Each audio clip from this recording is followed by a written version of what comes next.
오늘 한국교회 공부하는 마지막 시간인데요.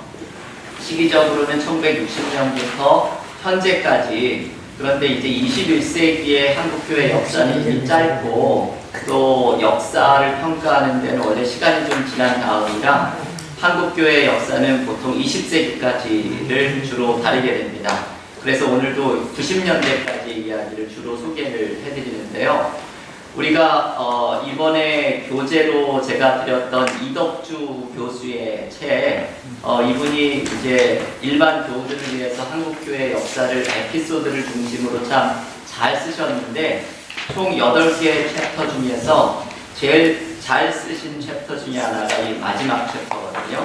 이 60년대부터 90년대까지의 한국교회의 중요한 흐름을 정말 이렇게 잘 짚어준 챕터를 쓰셔서 오늘 그 이덕수 교수의 책과 함께 제가 이제 몇 가지 다른 책들을 중심으로 해서 이 최근 한국교회 역사에서의 중요한 모습을 잠깐 소개해드리고, 오늘 이 한국교회사 마지막 시간을 한국교회의 미래의 과제를 마지막으로 소개해드리는 것으로 대단원의 마무리를 짓도록 하겠습니다. 먼저 이 한국교회의 이 최근의 역사에서 가장 중요한 특징은 놀라운 성장이죠. 한국교회가 세계 기독교 역사의 유래를 찾아보기 어려운 폭발적인 성장을 한 30년 안에, 특별히 한 20년 안에 이거를 이루어내는 특별한 모습을 보여줍니다. 교회가 이렇게 성장을 해나가는 동안에 역사적으로는 이 또 암울한 시기가 계속되죠. 그 이승만 정권 때의 그 4.19 혁명까지 교회가 얼마나 정치와 유착이 되어 있었는지를 지난 시간에 많이 살펴보았는데, 이것이 그렇게 변하지 않는 모습으로 박정희 군부 독재, 그 다음에 전두환 노태우로 이어지는 신군부 독재에 교회가 암묵적으로 동조하거나 또는 승인하는 정교 분리를 외쳤지만, 결국 내용적으로는 정치와 교회가 긴밀하게 연결되어 있는 이런 모습의 기독교 역사가 되풀이가 되면서, 외적으로는 성장하면서 역사적으로는 이런 어두운 시기가 계속되는 한국교회의 역사가 이어지게 됩니다. 이러한 가운데에서 제가 이덕주 교수의 표현이 참 좋다고 생각을 해서 거기 써드렸는데요. 그 교재에 보면 항상 챕터를 시작하는 첫 페이지에 그 시기에 대한 짤막한 소개 요약이 있는데, 거기에 이분이 두 용어를 쓰거든요. 다른 사람들이 잘 안 쓰는 표현을 이분이 쓰시는 게 보수적 복음주의 교회들, 이게 이제 폭발적인 성장을 했던 교회들이고, 그리고 진보적 복음주의 교회들, 이 교회들이 이 독재 정권에 저항하는 인권운동, 민주화운동, 통일운동을 하면서 고난의 길을 걸어갔던 사람들입니다. 흔히 다른 교재들은 진보와 보수 이렇게 표현을 하는데, 이 이덕주 교수는 복음주의 교회라는 말을 둘 다 넣고 있어요. 왜 이 용어를 썼을까 생각을 해보았더니, 실제 진보적인 사람들도 복음을 부인하는 사람들이 아니죠. 굉장히 복음주의적이고, 그 십자가, 예수가 주님이다 라는 것이 역사적 현실 속에 어떻게 고백되느냐, 이것을 더 붙잡았던 사람들이기 때문에 보수와 진보 모두를 아우르는 복음주의적인 교회다라는 이 표현을 이덕주 교수가 쓰려고 하는 것이 참 좋은 시도다라는 생각이 들었습니다. 그래서 오늘 함께 묵상을 할 것은 이 보수적인 복음주의 교회들이 어떻게 폭발적인 성장을 이루어냈는지 그 원동력과 함께 살펴보고, 그리고 진보적 복음주의 교회들은 이 독재 정권의 어두운 역사 속에서 어떻게 인권과 민주화와 통일을 위한 그 고난의 길을 걸어갔는지를 살펴보면서, 마지막으로 모두의 과제인 이 통일, 북한교회에 대한 잠시 모습을 살펴보면서 통일의 과제에 대한 이야기를, 통일운동을 소개를 해드리면서 한국교회의 마지막 시간을 가지려고 합니다. 첫 번째, 보수적 복음주의 교회의 폭발적인 성장인데요. 1960년부터 1990년 사이 이 30년 동안 이 한국교회가 놀라운 성장을 하게 되지요. 가장 최고조에 이르렀을 때가 제가 여러 번 깜짝 퀴즈로 드렸던 한국 개신교회 전례의 원년으로 삼는 해가 1884년 알렌 최초의 주재선 선교사 입국을 치지요. 이 1884년부터 딱 100년이 지난 시점인 1984년, 이게 한국교회 선교 100주년의 해이죠. 정확히 말하면 개신교 선교 100주년 기념회를 맞이해서 대규모의 집회들, 여러 행사들, 건물, 건축 이런 것들이 이루어지게 되는데, 이것이 한국교회 성장의 일종의 정점을 찍은 사건입니다. 그 전후로 특별히 더 많은 폭발적인 성장은 70년대 후반이었고요. 그리고 나서 이게 점차적으로 정체가 된 후에 1990년대 중반 이후로는 교인 수가 별로 늘어나지 않는 통계청의 통계에 따르면 그런 정체 상태 혹은 후퇴 상태로 접어들게 되었습니다. 이 한국교회가 60년대, 70년대에 주로 폭발적으로 성장을 했던 데에는 몇 가지의 이유를 찾아볼 수가 있지요. 첫 번째는 모든 개신교회 교파들이 교세 확장을 위해서 아주 의도적으로 노력을 했습니다. 그래서 1970년대 장로교 합동 측, 지난주에 소개해드렸죠. 이 WCC 가입 문제로 갈라져 나갔던 총신대 개통의 이 교단에서는 1만교회 운동, 교회를 10,000개를 세우자라는 운동을 전개했고, 그리고 통합 측, 장로회 신학대학 측이죠. 이쪽에서는 연 300개의 교회를 매년 개척하자라는 운동을 펼쳐나갔고, 감리교는 이덕주 교수가 이 이야기 자세하게 썼죠. 5,000교회 100만 신도운동을 전개했고, 이거를 실제로 이루지는 못했는데 저의 기억으로는 한 40% 이상 그 목표를 달성했는데, 이것도 아주 엄청난 목표를 달성한 것이죠. 실제 감리교에서는 이 운동을 통해서 교회 수가 엄청나게 늘어나게 되었고, 그리고 가장 이렇게 외적인 성장에 관심이 없었던 교단 중에 하나가 기장입니다. 장로교회 기장, 가장 진보적인 교파이죠. 여기에서조차도 그 당시에 교회가 성장하는 외적 성장에 관심을 갖는 분위기에 무관심할 수가 없었던지라 기장에서도 1984년까지 2,000교회로 성장하겠다라는 계획을 수립하고서 실행에 나서게 됩니다. 이게 이제 교단마다, 이외에도 성결교나 이제 모든 교단들이 이러한 교세 확장 운동을 60년대, 70년대에 전개를 했지요. 그러면서 이 운동의 일환으로 드러나게 된 것이 부흥 전도 집회입니다.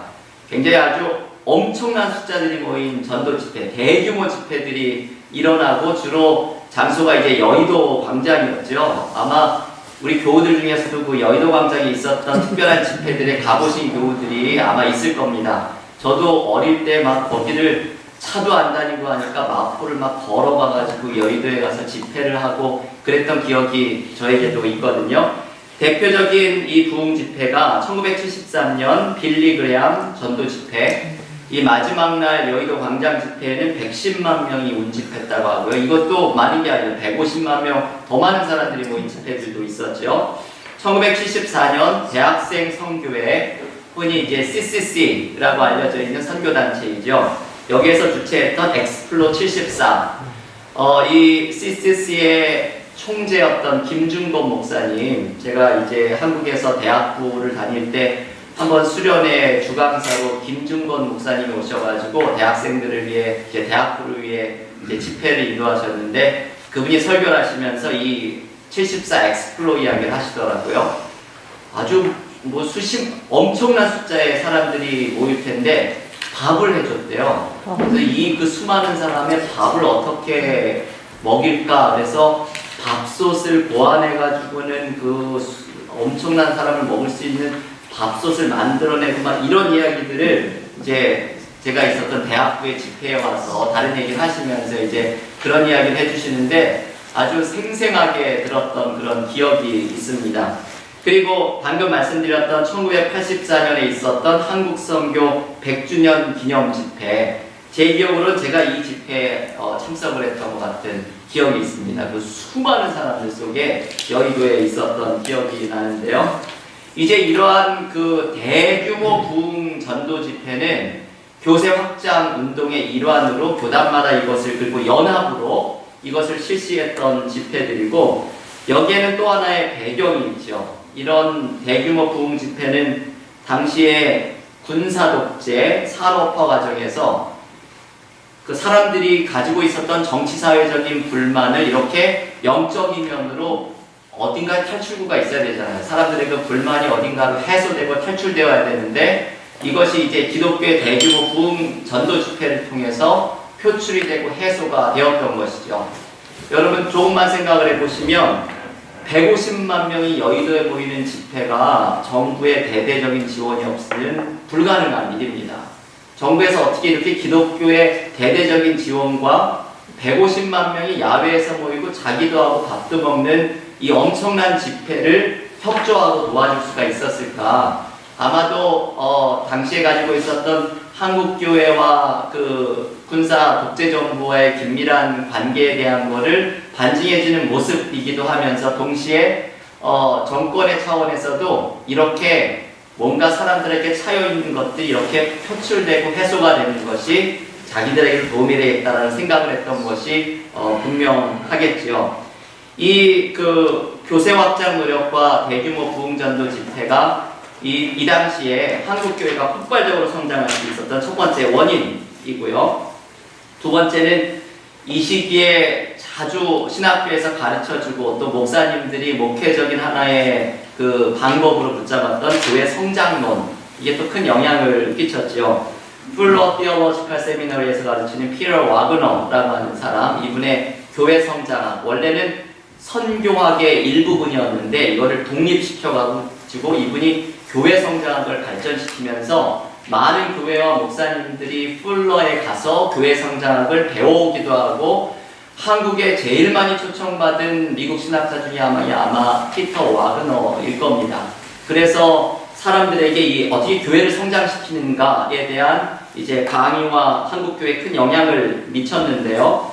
이 성장의 선상에 있었던 사람들이 아마 이렇게 특별히 좀 연세 많은 목회자들은 이분을 멘토로 생각하는 분들이 많으신데요. 노만 빈센트 필 목사님의 긍정적 사고, Positive Thinking, 이 책이 엄청난 베스트셀러죠. 한 2천만 부가 팔렸다고 하는 그런 책이고요. 그리고 이분의 생각을 이어서 목회적으로 발전시킨 로버트 슐러 목사님, 미국 수정교회를 목회하셨던 이분의 목회 이론, 이게 이제 긍정적인 사고, 이거에 대한 연장선으로 불가능은 없다. 이 교회 성장을 위해 목표를 맞춘 목회 이론인데요.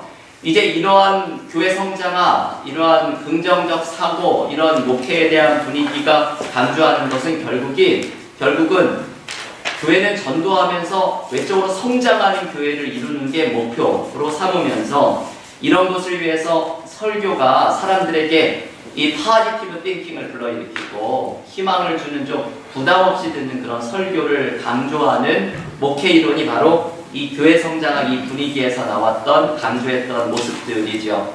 그래서 이 당시에 목회를 했었던 분들의 메시지들이 이런 것이 참 많습니다. 하면 된다, 할 수 있다, 나의 등 뒤에서 나를 도우시는 주님, 이제 그것을 붙잡고, 그리고 제가 그 이름을 말씀드린 그렇지만 한국의 아주 대형 교회에 저는 그 교회를 출석하지 않아서 가끔 이제 출석을 했었는, 그냥 이렇게 방문을 해서 설교를 들을 기회가 있었는데 제가 한 5번 정도 갔을까 싶은데 2번인가 3번인가를 똑같은 메시지를 들은 것 같아요. 그 목사님께.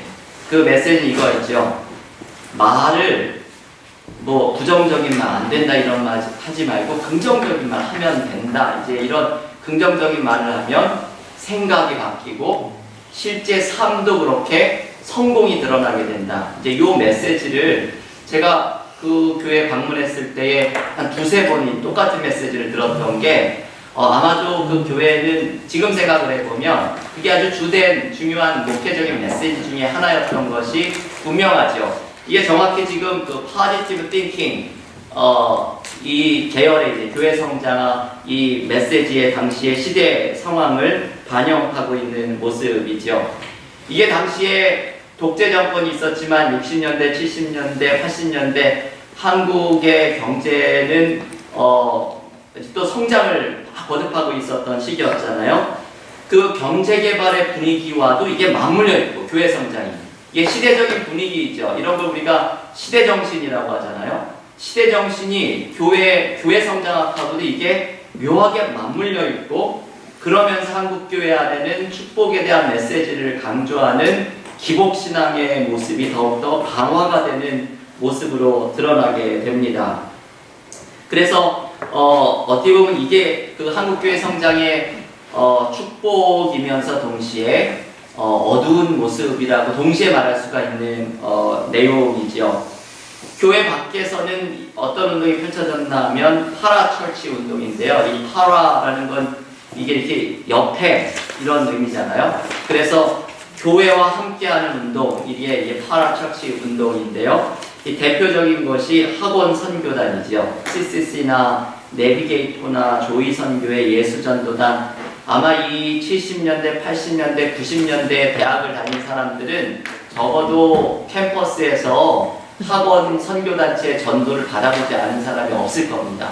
아주 왕성하게 학원 선교단체들이 일어났고, 이들을 통해서 대학생 선교가 활성화되었고, 특별히 이제 이 학원 선교단체들이 했던 사역 중에 하나가 문서출판, 뭐 CCC라든지 내비게이터라든지 IVP라든지 이제 이런 곳에서 책들을 번역하기도 하고 출판하기도 하는 많은 문서 사역들이 생겨났고, 그리고 문화 사역이 또 많았죠. 대표적인 게 찬양 집회이죠. 이 예수전도단의 찬양 집회가 아주 유명하죠.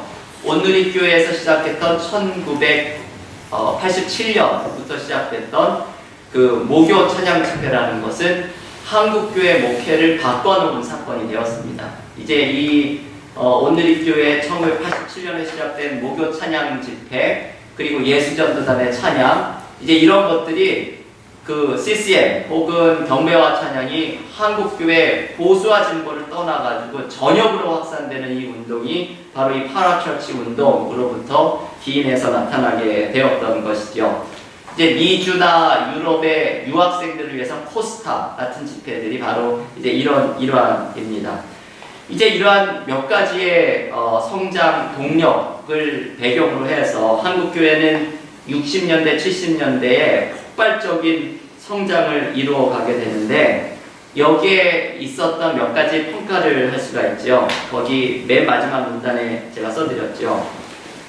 이 한국교회의 유례없는 성장은 분단이라는 현실, 그리고 그 독재정권, 개발에 초점을 맞춰서 성장을 하고 있었지만 군사 독재 정권이 조성했던 심리적인 불안감, 그리고 경제는 성장하지만 그 피라미드 꼭대기에 있는 그 빈부격차가 점점 심해지게 되고, 그래서 결국은 나는 경제는 성장했는데 나는 여전히 가난한 이 경제적인 박탈감, 사회적인 불만, 이런 것들이 오히려 영적인 것으로 해소되면서 교회가 성장하는, 교회는 이런 박탈감을 느끼는 사람들에게 축복의 메시지를 전하면서 긍정적인 사고, 너희도 성공할 수 있다, 올라갈 수 있다, 이 메시지를 전하면서 교회는 일종의 경제적 불균등 속에 박탈감을 맛보고 있는 사람들에게 보상하는 이 기제로 작용하는 역할을 하면서, 교회가 이런 성장의 면에는 제가 이게 너무 그 비판적인 평가를 한다고 생각하실 수는 있지만, 역사가들이 이야기하면 이 60년대, 70년대, 80년대 교회가 돌아봐야 하는 그런 반성해야 되는 모습이죠. 이러한 그림자의 모습과 함께 한국교회가 하나님의 은혜와 복 가운데 유례없는 선교공동체로, 선교강국으로 성장하게 된 은혜를 같이 누린, 이 은혜와 그림자가 이렇게 같이 섞여 있는 모습에 한국교회 성장의 모습이 담겨 있습니다. 특별히 제가 여기 썼던 역설이라고 하는 단어요. 독재라고 하는 이 어두운 시기에 이것이 역설적으로 교회가 성장하는, 한국 기독교의 역사를 보면 사회가 어려울 때 교회가 성장하는 역사의 시기들이 여러 군데가 있었죠. 바로 이 60년대, 70년대도 정치적으로 후퇴하고 있었던, 인권이 탄압하고 있었던 이 시기에 한국교회는 이렇게 성장하는 은혜, 이 역설적인 모습이 또한 나타나게 됩니다. 이게 보수적 복음주의 교회들이 교회 성장을 이루었던 이 시기의 모습이고요. 또 다른 반대편에 있었던 사람들이 바로 진보적 복음주의 교회들인데요. 이들은 인권운동, 민주화운동, 통일운동 이것을 전개하면서 독재 정부로부터는 탄압을 받았고 옥에 갇혔고 고초를 겪었던 사람들인데 요즘은 그 보수적인 교회들도 제가 지난번에 한번 말씀드린 적이 있지만 이 진보적 복음주의 교회들의 이 당시에 그 노력, 십자가를 짊어졌던 모습에 깊은 감사를 하는 그러한 모습이 이제 목소리가 나오는 것이 바로 이 시기에 어쩌면 그 일제강점기의 애국계몽운동 그 정신을 이어간 고난 속에서도 그 애국계몽의 정신을 운동을 이어갔던 사람들이 바로 이 진보적 복음주의 교회이죠. 여러분 핸드아웃 1페이지 맨 밑에 있는 내용부터 잠깐 살펴보겠습니다. 이 성장의 시기에 박정희의 유신정권 그리고 신군부의 독재에 맞서는 진보적인 복음주의 교회들이 또한 등장을 했습니다. 대표적인 것이 기독교 장로회 그리고 감리교에서도 이런 역할을 상당히 감당을 했었죠.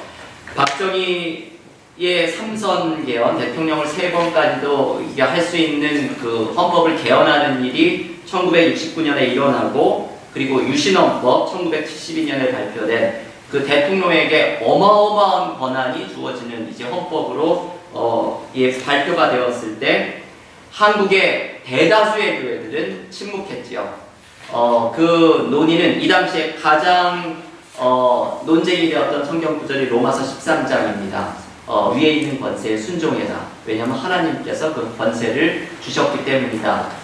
이거에 대한 로마서 13장에 대한 성서 해석 이것이 극명하게 사람들이 갈렸고 그리고 대다수의 교회들은 마치 일제강점기를 시작할 때 선교사들이 정교 분리의 원칙을 강조한 것처럼 교회가 보수적인 이 주류 교회들이 정교 분리를 주장하면서 로마서 13장의 말씀을 순종하면서 나아갈 것을 강조를 했습니다. 제가 지난주에 소개해드렸던 좀 강한 책 제목의 책 있죠. 한국 기독교의 흑역사. 여기에 보면 이제 한국 기독교의 좀 회개도 하고 또 반성할 그런 모습들에 대한 사건들을 모아놓은 책인데요. 여기에 보면 로마서 13장의 해석에 대해서 그리고 어떤 목사님들이 그거에 대해서 어떻게 그 독재 정권 때 정부를 서포트하는 설교들 또 신문기사들 교단적인 발표들이 있었는지 이게 소개가 되고 있는데 지금 생각을 해보면 어떻게 이런 말씀을 할 수가 있었을까 싶은 이야기들까지도 공개적으로 이야기가 되었습니다. 그 기본 기조는 독재 정권을 후원하고 서포트하고 교회는 침묵해야 되는 것. 그것을 이제 강조했던 메시지였지요. 그런데 이 이상한 것이 정교 분열을 외치기는 했는데 그렇다면 정치적인 것에 모두가 개입을 하면 안 되는데 주일날 국가고시가 있으면 진보 보수를 막론하고 모두가 들고 일어나서 반대하는 운동을 벌였고 한국교회는 이제 최근에 종교인 과세가 통과가 되었는데 종교인 과세는 이제 다른 나라들은 이미 실행을 하고 있었던 것이죠. 한국교회는 목사, 이렇게 스님, 이렇게 종교인들에게 세금을 내라고 하는 것은 종교 탄압이다. 이래서 이제 이런 문제에 있어서는 역시 기독교가 진보와 보수를 떠나서 한마음이 되어가지고는 반대하는 운동을 벌였죠. 이런 것들은 어떻게 보면은 정치 문제에 교회가 강하게 저항을 하고 개입을 한 것인데 정교 분리를 외칠 때 그 모든 이슈는 이제 독재 정권의 그 모습에 정말 침묵하고 동조했던 것. 이게 어떻게 보면 아이러니한 모습이라고 이야기를 할 수가 있죠. 그러면서 결국 주류의 한국교회가 독재 정권에 암묵적으로 동조하고 침묵했던 것. 그게 한국교회 60년대, 70년대에 있었던, 80년대에 있었던 모습이라고 할 수가 있겠습니다. 이런 분위기 속에서도 일부 그리스도인들이 이 유신체제 그리고 나중에 신군부의 독재까지 정면으로 도전하는 그런 모습들이 많이 있었죠. 대표적인 사건이 이덕주 교수의 교재에 나왔던 1973년 남산 부활절 연합예배 사건. 이제 찌라시하고 플랜카드를 하려고 했는데 결국 미수에 그쳤던 이것을 내란 음모죄까지도 이렇게 확대를 시켰던 근데 이것이 한국교회 중에 많은 숫자들을 저항하는 운동에 동참시키는 또 이 아이러니한 일들이, 그래서 이덕주 교수는 사건을 키웠던 것이 참 그 독재 정권의 뭐라고 표현했죠? 되게 약간 냉소적으로 표현했죠. 그러려고 하는 의도가 없었는데 결국은 일이 이렇게 잘 되었다. 이제 이런 표현을 쓰죠. 그리고 또 하나 대표적인 것이 1974년에 있었던 한국 그리스도인의 신학적 성명입니다. 뒷면으로 한번 넘겨보시죠. 진보적 신학자 66명이 발표했던 한국교회 인권 민주화에 대한 신학 성명인데요. 본웨퍼 목사님이 활동을 했던 2차 세계대전 당시 독일에 히틀러의 정권에 모두가 독일의 교회가 침묵하고 있을 때 히틀러의 정권에 반대하면서 일어났던 교회를 고백교회 운동이라고 하는데요. 그 고백교회 운동이 냈던 신학 성명이 바르멘 선언입니다. 바르멘 신학 성명. 이게 장로교에서는 대단히 중요하게 생각하는 신학 선언인데요.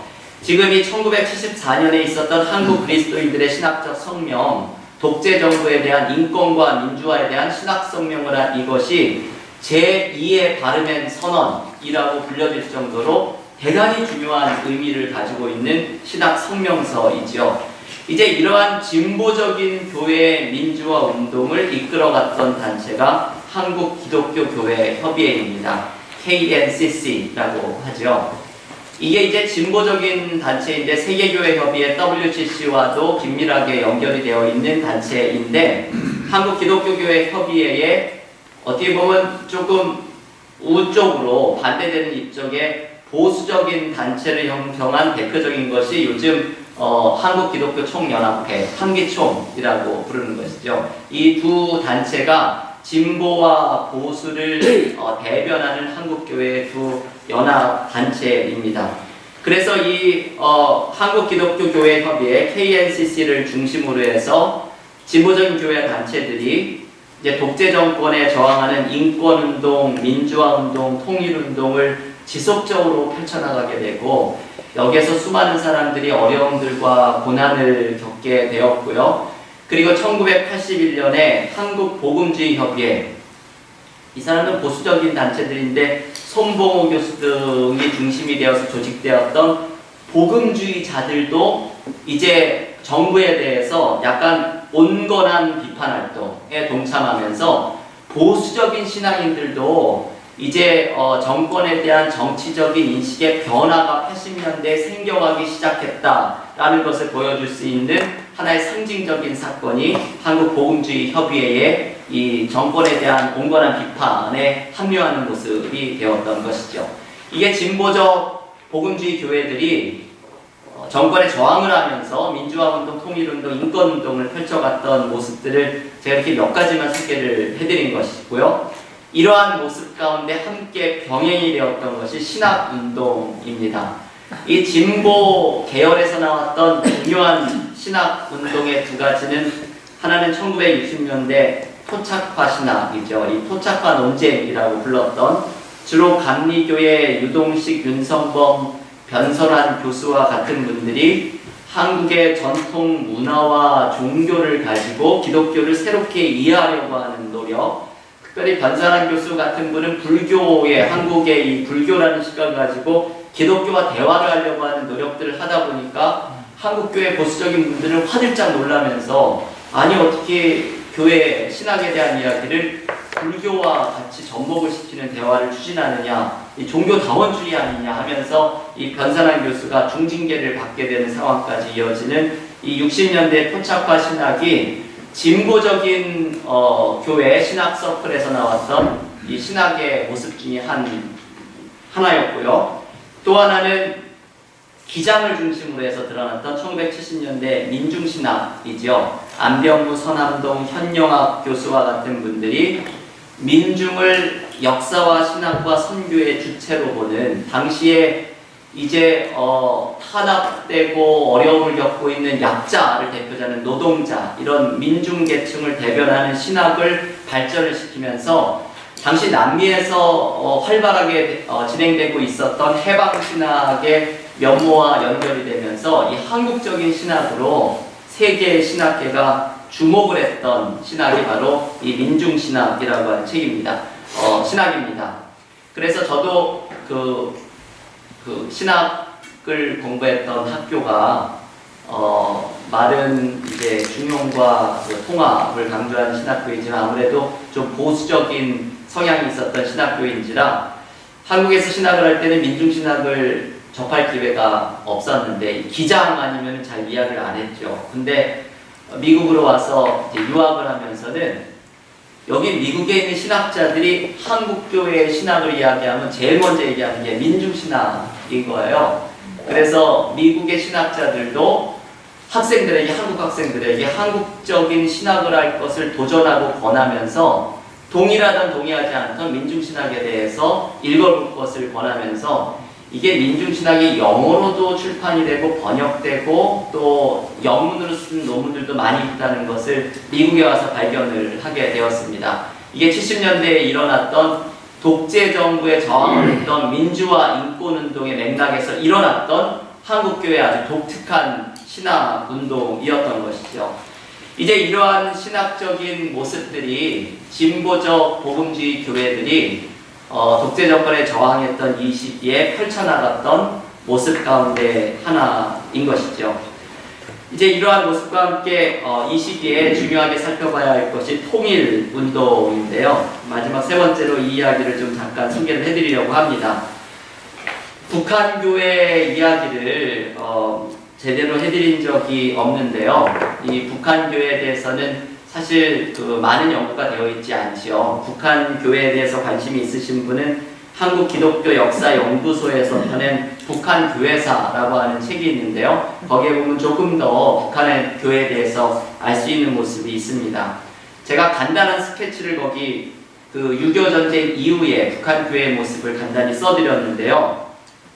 북한의 교회는 1970년대까지 근본적으로 사회주의는 종교에 대해서 반대하는 분위기죠. 막스가 종교는 악편이다라고 이야기한 것처럼 이 종교적인 분위기 때문에 교회가 생존에 주력하는 시기가 바로 북한의 교회였지요. 그래서 공식적으로는 북한 안에서의 사회주의 국가를 건설하도록 하는데 기독교가 동참할 것, 협조할 것을 요구를 받았기 때문에 이렇게 해서 조직된 단체가 조선기독교도 연맹, 조기련이라고 불리는 이 단체가 조직되어서 이것은 한마디로 체제 순응적인 기독교 단체이죠. 교회를 통합한 하나의 단체인데 사회주의 건설을 위해서 순응하고 협조하는 체제 순응적 기독교로 북한의 교회는 자리매김을 하게 됩니다. 이게 공식적인 북한 교회의 모습이고, 그런데 비공식적으로는 신앙인들이 개인적으로 혹은 작은 신앙 공동체, 주로 가정교회로 신앙생활을 이어갔는데 이 모습이 드러나지 않다가 어떻게 이것이 나타나게 되었는가 하면 이게 1984년 이후로 이게 알려지게 된 거죠.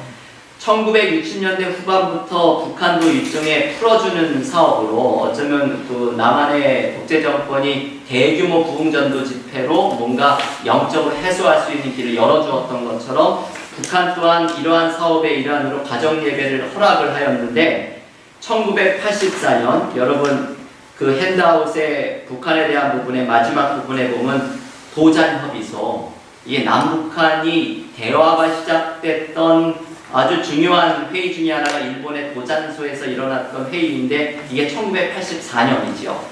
요 시기로부터 글리온 회의, 스위스에서 이루어졌던 WCC의 주관으로 이루어졌던 회의가 1986년. 요 시기가 남북교회 대화의 물꼬가 트여졌던 시기인데 이때의 1984년에 북한 당국이 북한 기독교의 실태를 발표합니다. 그래서 이게 북한이 어떤 모습인 거를 북한 정부 당국자를 통해서 알게 되었던 거죠. 실태가 발표된 통계에 따르면 당시 1984년에 북한 기독교인이 1만 명, 천주교인이 800명, 평양 지역의 가정교회는 30개에서 40개, 전국적으로는 약 500개 정도를 추정하는 것을 당시 북한 교회의 기독교의 실태로 정부 당국이 발표를 하게 되죠. 이게 남북한의 교회가 이제 대화가 시작됐던 요 1984년 중반이 되어서야 이제 이러한 모습들을 알아가게 됩니다. 그리고 이제 탈북했던 황장엽 씨라든지 여러 가지 고위급 인사들을 통해서 북한 기독교의 모습들을 더욱더 알아가게 되었던 것이죠. 이러한 모습에서 이 80년대 분위기가 남북한이 대화가 시작되면서 여러 가지가 해소가 되면서 그 북한에서도 기독교가 주체사상과 함께 공존할 수 있다는 가능성에 대한 이야기들이 많이 나오게 되는데, 제가 대표적인 그 인용을 하나 쓴 것이 김일성이 이런 이야기를 했죠. 사람들이 평화롭고 화목하게 살기를 바라는 기독교 정신과 주체사상은 모순되지 않는다. 이런 말을 하면서 기독교가 이 북한의 사회주의 사상과 함께 공존할 수 있는 가능성이 열어놓았죠. 이게 1980년대 중반의 이야기입니다. 그러니까 남북한의 교류가 이루어지고 이제 민간 차원의 후원과 교류가 확대가 되면서 북한 내에서도 이러한 변화들이 일어나게 되었던 것이죠. 그래서 이러한 모습이 북한이 이제 국제적인 종교기구 또 해외에 있는 한국 단체들, 그 기독교인들과 교류하는 이 방향의 변화를 가져오게 되었고, 이러면서 평양에 1988년 봉수교회가 세워지죠. 그 세계교회협의회에서 15만 불을 후원하면서 세워졌던 아주 큰 이제 교회가 세워지고, 천주교의 장충성당도 같은 해 1988년에 건립된 이 80년대에는 남북한의 교류가 아주 이게 시작이 되는 그런 어떤 특별한 교회의 대화가 시작이 되었던 특별한 시기입니다. 한국교회는 어떠한 통일운동을 했는가? 이런 모습이었죠. 60년대, 70년대까지 한국교회는 이 반공 노선이 워낙 강하게 있었기 때문에 북한과의 대화에 대해서도 한국교회 안에서도 특별한 관심을 보이지를 못하다가 1972년이었죠. 7.4 남북공동성명, 이게 남북한의 관계에서 아주 획기적인 사건인데, 그 이후로 대화들이 진행이 되면서 1980년대에 획기적인 변화를 이루게 됩니다. 가장 중요한 것은 인식의 변화이죠. 남한의 교회에서 통일을 교회의 선교 관제로 인식하는 이 인식의 변화가, 통일이라고 하는 것이 정부 차원에 맡겨놓는 것이 아니라 교회가 이루어야 하는 선교의 과제다라고 하는 인식의 전환이 1980년대에 나타나기 시작하면서 이 모든 방향이 달라지기 시작을 합니다. 이게 이제 민간 차원으로서의 통일 문제, 통일운동이 확산이 되는 계기가 되었죠. 이러한 속에서 아까 이야기했던 KMCC, 한국기독교교회 협의회가 1988년에 중요한 선언문을 또 하나 발표하는데요. 그게 민족의 통일과 평화에 대한 한국기독교회 선언이라고 하는 1988년의 이 선언문은 남북공동성명에서 남북한 정부가 채택했던 자주평화 민족의 대단결이라고 하는 3대 원칙에다가 두 가지를 추가하죠. 인도주의 그리고 민주적 참여. 요 5가지가 한국교회가 통일운동을 위해 전개해야 할 기본 원칙으로 정리해서 나온 선언문, 이게 1988년에 발표가 됩니다. 이게 80년대에 이게 굉장히 많은 일들이 일어나게 되면서 남한교회와 북한교회의 이 대화가 활성화가 되었던 시기이지요. 이것이 그 이덕주 교수가 얘기했던 일본의 도잔소협의회 1984년, 스위스의 글리온회의 1986년 이것으로 이어지게 되고, 그리고 1889년에는 2명의 한국 사람이 북한을 방문하죠. 문익환 목사, 그리고 기억하시겠지만 임수경, 대학생이었던 임수경이 북한에 방문을 하면서 이게 결국은 그 정부 주도가 아니라 민간 차원의 통일운동에 대한 이 또 다른 물꼬가 트여졌던 것으로 한국 교회의 역사를 바라보는 사람들은 평가를 내립니다. 그래서 1990년대에는 이제 보수적인 성향의 사람들, 소망교회 박선희 목사님이나 김선도 목사님이나 이런 대형교회 보수적인 교회 목사님들도 인도적 차원의 북한을 후원하는 여러 사역들에 동참을 하게 되죠. 사랑의 쌀 나누기, 의약품 나누기도 있고, 그리고 민간단체들, 남북 나눔운동, 이 굉장히 긍정적으로 평가받는 단체인데요. 남북 나눔운동, 월드비전 이런 것을 통해서 이제 남북 간의 인도적인 그 도움, 또 남북 교회의 화해, 이것이 보수와 진보를 아주 아우르는 교회적인 노력으로 한국교회 1980년대 이후로 자리를 잡게 됩니다. 이 한국교회가 보여주었던 통일운동의 모습을 이렇게 간단하게 스케치를 해드린 것이죠.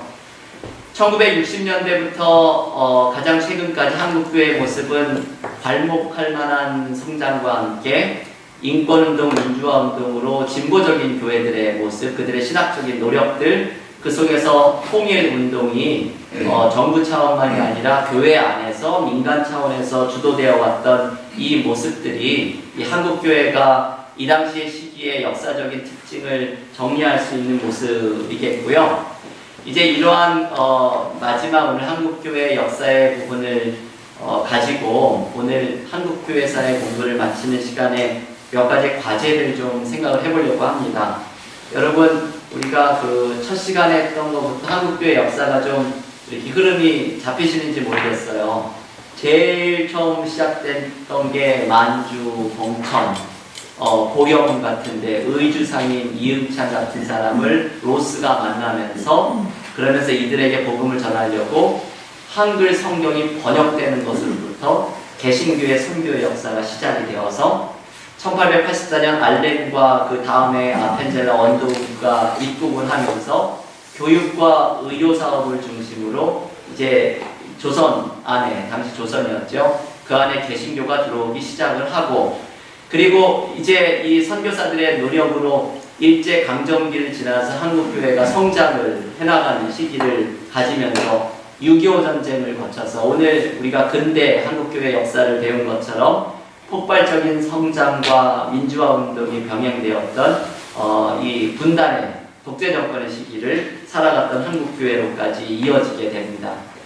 이런 이 130년의 한국교회 개신교회 역사인데요. 이것을 우리가 9번에 걸쳐서 나눠서 생각을 해보면서 한국교회 미래를 위해서 몇 가지의 과제를 좀 이야기할 수 있는 것이 있죠. 5가지를 한번 여기 써봤습니다. 첫 번째는 교파 간 경쟁을 넘어서는 교회 연합, 또 교회 일치 운동을 전개하는 것. 이게 이제 한국교회의 과제 중에 하나이고요. 교회가 계속해서 분열해 갔던 역사를 지난 몇 주 동안에 살펴보았는데 이 교회 분열의 역사를 극복하고 그리고 교회가 분열하지 않았던 교단 안에서는 또 지역색으로 나눠졌던 서클 정치, 이 분열을 또한 극복하고 그리고 교파들 간에 경쟁적으로 성장하려고 하는 이 모습을 극복하면서 서로 협력하고 일치하고 연합하는 이 관계로 전환하는 이 모습이 한국교회의 미래를 위해서 첫 번째 과제로 말씀드릴 수 있겠고요. 두 번째는 그 교회 성장, 1960년대, 70년대를 거치면서 그 positive thinking, 기복신앙을 강조했던 한국교회의 모습. 그러면서 교회의 가치가 대형교회들이 등장했지만 성장, 성공, 물질적인 축복, 이것이 기독교의 대명사로 되어버린 이 신앙적인 가치관, 이것을 건강하게 바꿔내는 것, 이게 한국교회의 미래 과제 중에 하나라고 얘기할 수가 있겠죠. 교인들이 가지고 계신 기복신앙과 물신 숭배적인 가치관, 그리고 교계 지도자들이 가지고 있는 이게 성공하고 힘이 있는 사람들이 되다 보니까 그거를 지키려고 하는 모습들이 나타나죠. 이게 도덕적으로 이제 이 뉴스에 나오는 여러 사건들이 등장을 하게 되고 그러다 보니까 교회도 세습하려고 하고 아들에게 물려주려고 하고 아니면은 다른 교회 큰 교회 목사님하고 아들하고 서로를 바꿔서 받게 하려죠. 이게 고단수의 이제 요건 세습이죠. 이게 교회가 힘이 있다 보니까 그것을 지키려고 하는 모습들이 이렇게 나타나게 되는 것인데 이게 바로 이 기복신앙을 중심으로 해서 성장했던 교회의 모습을 새롭게 건강한 신앙의 가치관으로 바꾸는 노력이 필요한 것이 두 번째 과제이죠.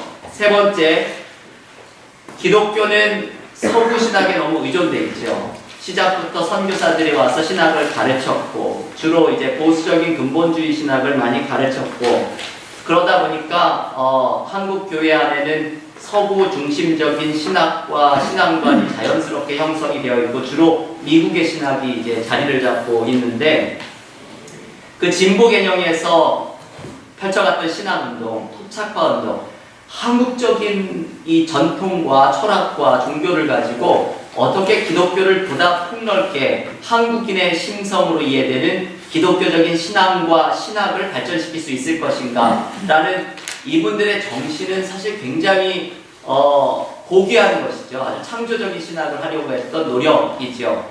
그리고 민중신학의 노력들, 한국의 정치적인 그 사회 상황을 외면하지 않는 신학적인 고민들, 이제 이것이 반성할 점은 토착화 신학과 민중신학이 한국 사람들 주류에게 공감대를 얻지 못했다는 것이 그게 문제이죠. 이 공감대를 얻는 그런 한국적 신학이 나왔다고 한다면 이게 더할 나위 없이 좋았을 텐데 그렇지만 이 기본 정신을 붙잡아야 합니다. 서구 신학의 의존성을 넘어서는 한국적 신학을 세워나가야 하는 과제, 이게 한국교회가 가지고 있는 미래를 향한 또 다른 과제이고요. 네 번째는 여성의 역할에 대한 관심인데요. 이 여성이 대표되는 사회적인 약자에 대한 관심이지요. 한국교회 안에는 여전히 여성 목사 안수가 금지되고 있는 교단들이 있죠. 보수적인 교단. 꽤 많은 교단들이 아직도 여성에 대한 목사 안수나 또 장로를 안수를 금하고 있습니다.